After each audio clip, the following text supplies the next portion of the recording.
আচ্ছা, প্রথম থেকে আবার বলতেছি।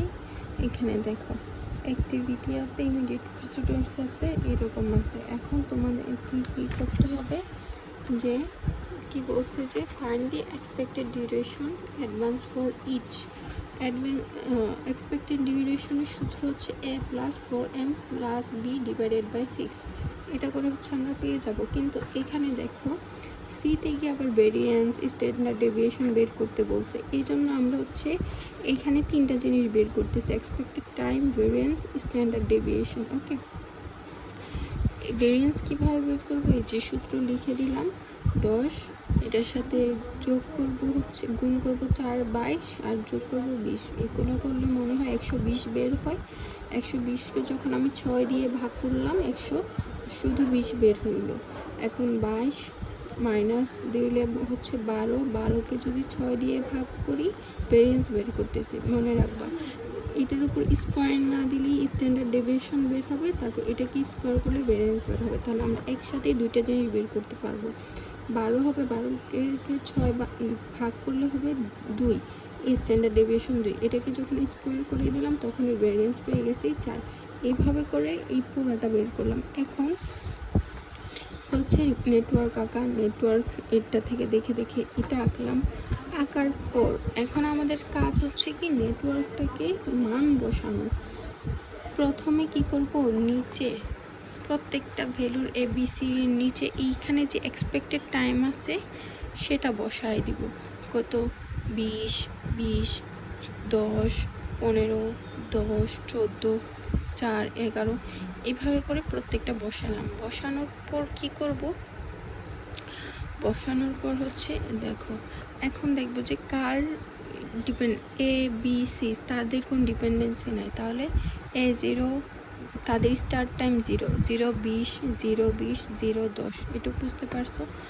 এখন ডিতে যখন যাব, ডি হচ্ছে এ থেকে আসছে, তাহলে ডির স্টার্ট টাইম হবে 20 আর 20-এর সাথে নিচের অ্যামাউন্ট যোগ হবে 35।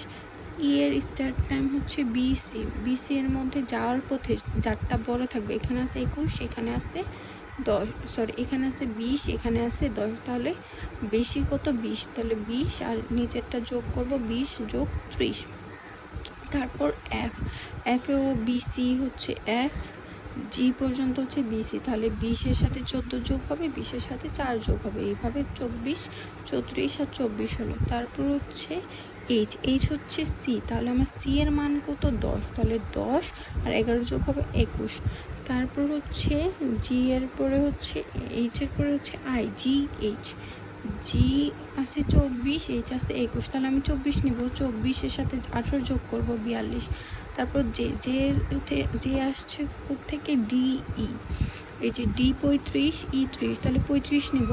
35-এর সাথে 8 যোগ করব 43 হয়েছে। যাওয়ার পথে এখানে যেহেতু দেখো যে এখানে কোথাও নাই, না থাকলে হচ্ছে আমরা লাস্টের এই পোর্শনটা নিব। হ্যাঁ, যদি কোনো ধরনের আবার ব্যাক যাব, ধরো এখানে দেখতাম যে কোথায় আছে, তাহলে ওইভাবে নিতাম। যেহেতু এই পাশে কোনো যে দেওয়া নাই, তাহলে হচ্ছে আমরা যদি কোনো এরকম দেওয়া না থাকে, ইমিডিয়েট প্রিসিডার্স দেওয়া না থাকে, তাহলে সবার লাস্টের এই পোর্শনটাকে নিই।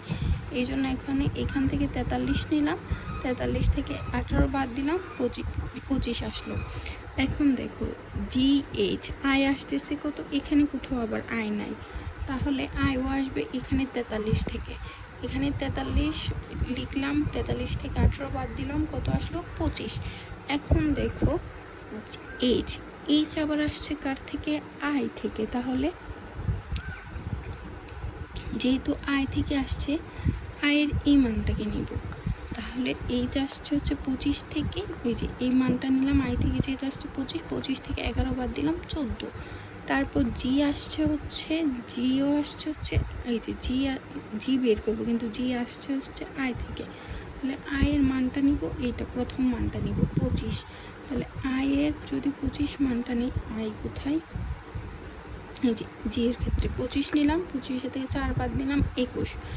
তারপর হচ্ছে জি আসছে হচ্ছে, জিতে বললাম এফ, দেখো আবার এফ এর কেউ নাই, না থাকাতে এফ এর নিব হচ্ছে 43, এই যে 43 থেকে 14 বাদ দিলে 29। তারপর হচ্ছে ই ই ই আছে হচ্ছে জে থেকে, তাহলে জে এর প্রথম মানটা নিব। জে এর প্রথম মানটা হচ্ছে 35, এই জন্য এখানে নিলাম 35 থেকে 10 বাদ দিলে 25। ডি আসছে কার থেকে? এই যে জে থেকে, এই জন্য হচ্ছে এখান থেকে 35 নেব, 15 বাদ দিব 20। তারপর সি, দেখো সি হচ্ছে এখানে আছে কোথায় ই এফ জি এইচ, তাহলে ছোটটা দেখব। ই 25, এফ 29, জি 21, এইচ 14, তাহলে সবার ছোট কত? 14, এই জন্য হচ্ছে আমি এখান থেকে 14 নিব। যে 14 নিলাম, 14 থেকে 10 বাদ দিলাম 4 আসলো। তারপর বি আসছে আবার কোথায় E F G, E F G, ই এ কত? 25, 29, 21, তাহলে নিব 21।